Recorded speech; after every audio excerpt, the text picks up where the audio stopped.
At least I got muscles. No, at most you got muscle. Doesn't mark the time. Thank you. There's a moment in Field of Dreams when the camera glides over rows of Iowa corn. The voice whispers, "If you build it, he will come."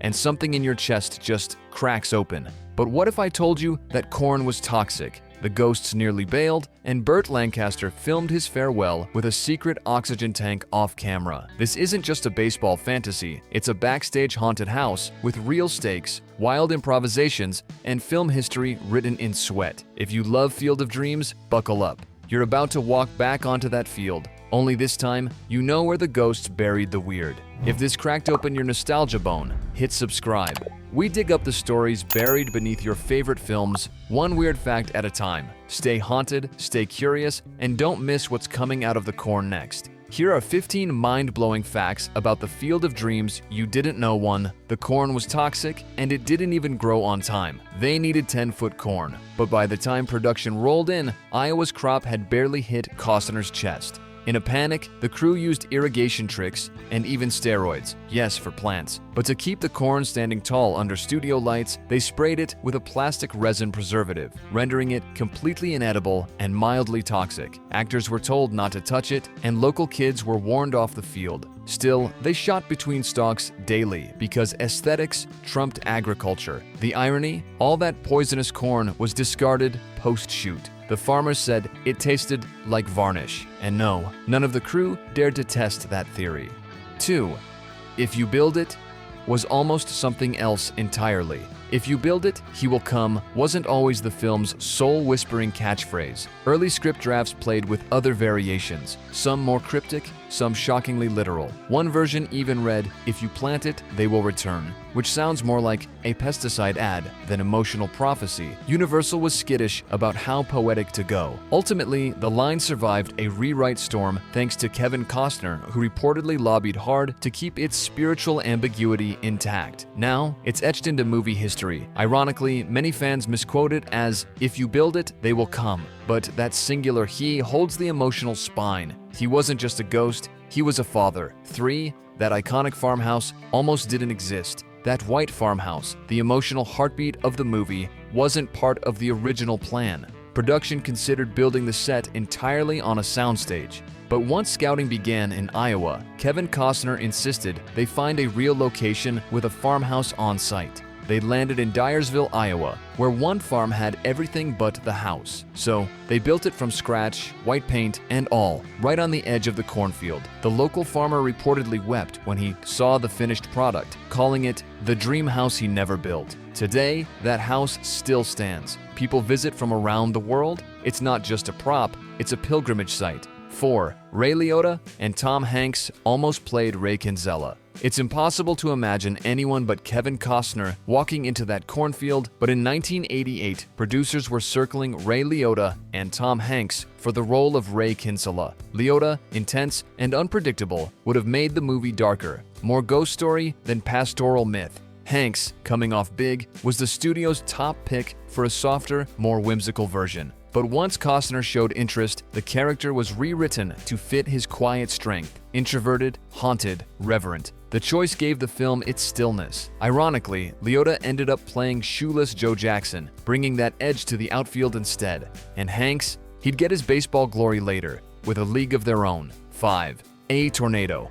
Almost shut down the set, then made movie magic. The foggy, sunlit atmosphere in Field of Dreams feels magical, like heaven rising through Midwestern soil. But some of it wasn't planned. Early in production, a Kansas-bred storm swept across the set, tossing equipment, rattling scaffolds, and nearly shutting things down. The crew scrambled, but cinematographer John Lindley saw opportunity. They kept rolling. The storm kicked up just enough dust and light to create those surreal golden hour glows that became signature to the film. What you're seeing in those dreamy field shots isn't just filtered light. It's the earth breathing. The actors were told to stay in character and keep walking, and the sky for one brief moment played along. 6. Burt Lancaster filmed his scene with an oxygen tank nearby Burt Lancaster's final film role as Doctor of Moonlight. Graham carries the soft ache of goodbye, and that's because it was one. At 75, Lancaster's health was fragile. His heart condition required an oxygen tank offset, just out of frame during filming. They did 3 takes, that's all he could manage. Between each, he rested quietly, conserving breath.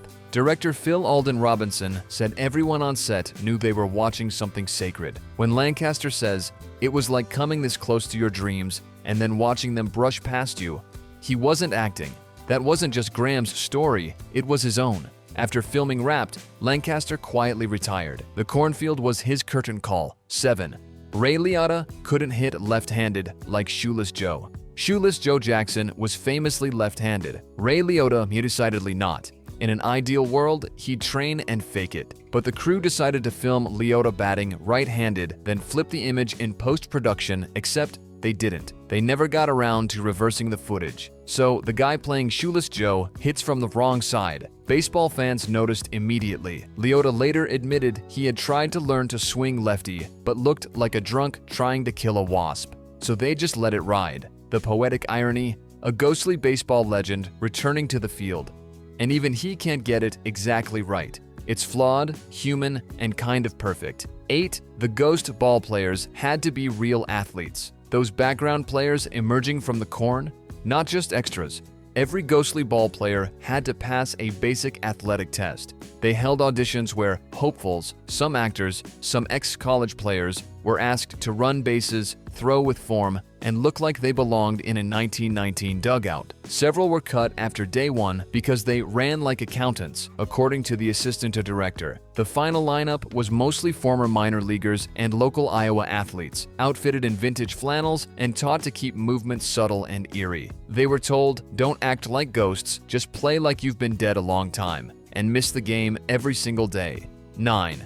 James Horner composed the score in a barn. For real, that haunting, tender score that swells as Ray sees his father. It was recorded inside a converted barn in rural Wisconsin. Composer James Horner wanted natural acoustics. Nothing sterile, nothing fake. The creaks of the wood, the ambient hum of countryside wind, even a bird call here and there.